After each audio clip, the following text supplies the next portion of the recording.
دوستو بحیثیت مسلمان ہمارا ایمان ہے کہ اسلام میں ہر بات کا حکم بلا وجہ نہیں دیا گیا، بلکہ اس کے پیچھے اللہ کی ایک گہری حکمت پوشیدہ ہوتی ہے۔ قرآن مجید فرقان حمید میں اللہ تعالیٰ نے مومنوں کو جہاں روئے ارض پر موجود تمام حلال اور طیب چیزیں کھانے کی اجازت دی، وہیں ایک جانور کھانے سے منع فرما دیا، اور اس جانور کا نام ہے خنزیر۔ سوشل میڈیا پر اکثر اوقات دیکھنے میں آتا ہے کہ لبرل بریگیڈ سے تعلق رکھنے والے خنزیر کے گوشت کی ممانعت پر مسلمانوں کو تنقید اور تمسخر کا نشانہ بناتے ہیں، اور یہ سوال پوچھتے ہیں کہ آخر کار جب خنزیر کو حرام ہی قرار دیا جانا تھا تو اللہ تعالیٰ نے اس کی تخلیق ہی کیوں کی؟ سوال یقیناً دلچسپ ہے، اور اللہ کے فضل سے وائس ڈیلی کے پلیٹ فارم سے اس کا جواب بھی ایسا دیا جائے گا کہ سن کر آپ کا ایمان اور تازہ ہوگا۔ تو دوستو اس سوال کا جواب ڈھونڈنے کے لیے سب سے پہلے ہمیں یہ دیکھنا ہوگا کہ اللہ تعالیٰ نے قرآن مجید میں اس جانور کے بارے میں فرمایا کیا ہے۔ سورہ بقرہ کی آیت نمبر 173 میں اللہ تعالیٰ کے ارشاد کا مفہوم ہے کہ اللہ کی طرف سے اگر کوئی پابندی تم پر ہے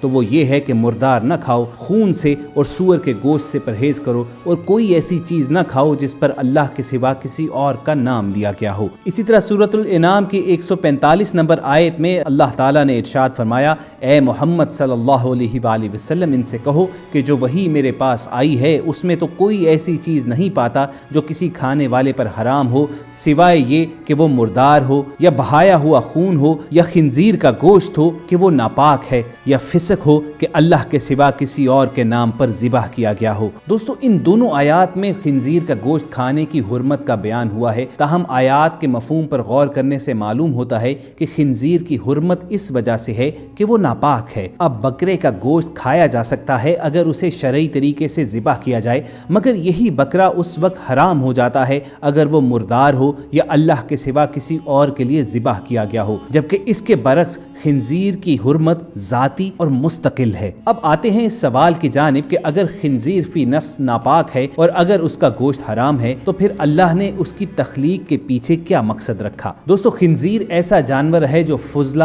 غلاظت، کوڑا کچرا کھانے کے علاوہ بعض چھوٹے موٹے حشرات کے علاوہ مردار بھی کھاتا ہے، حتیٰ کہ خنزیر ایسا جانور ہے جو اپنی جینڈر کا مردار بھی کھا سکتا ہے۔ حقیقت میں یہ زمین کو غلاظت، فضلات اور کوڑے کچرے سے پاک کرنے والا جانور ہے۔ خنزیر کی مثال ایسی ہے گویا یہ زمین کا قدرتی ویکیوم کلینر ہو۔ اسے پیدا کرنے کا مقصد زمین کے ماحول کو پاک صاف رکھنا ہے۔ اللہ کی قدرت سے خود اپنے جسم میں یہ کئی خطرناک بیماریوں کے جراثیم برداشت کر لیتا ہے، مگر یہی جراثیم انسان کو منتقل ہو جائیں تو وہ انہیں برداشت نہیں کر پاتا۔ اللہ تعالیٰ نے ہم پر رحم فرماتے ہوئے ہمارے لیے پاک اور طیب چیزوں کو حلال کر دیا، اور جو ناپاک ہے اسے حرام قرار دے دیا۔ آج ہزاروں برس کے بعد میڈیکل سائنسز اس حقیقت کا اعتراف تو کرتی ہے کہ خنزیر کا گوشت انسان کے لیے انتہائی مضر صحت ہے، لیکن اگر ہمیں سائنس نہ بھی بتاتی تو ہمارے ایمان کا تقاضا یہی تھا کہ ہم اللہ تعالیٰ کے فرمودات پر عمل کرتے ہوئے اس سے اجتناب ہی برتتے، کیونکہ ہمارے لیے یہی کافی تھا کہ ہمارے رب نے اسے حرام قرار دے دیا۔ تو خواتین و حضرات یہ تھی وہ توجیہ جو اس سوال کے جواب میں علماء ارشاد فرماتے ہیں، اور ٹیم وائس ڈیلی نے یہ کوشش کی کہ اپنے اس چینل کے توسط سے آپ تک یہ انفارمیشن پہنچائی جائے۔ ایسی ہی معلوماتی ویڈیوز فیوچر میں حاصل کرنے کے لیے آپ ریڈ بٹن پر کلک کر کے اور بیل آئیکن کو پریس کر کے وائس ڈیلی کے سبسکرائبر بننا مت بھولیے۔ بہت جلد کسی اور سیشن میں ملاقات ہوگی۔ اپنا اور ارد گرد کے لوگوں کا خیال رکھیے اور سنتے رہیے وائس ڈیلی۔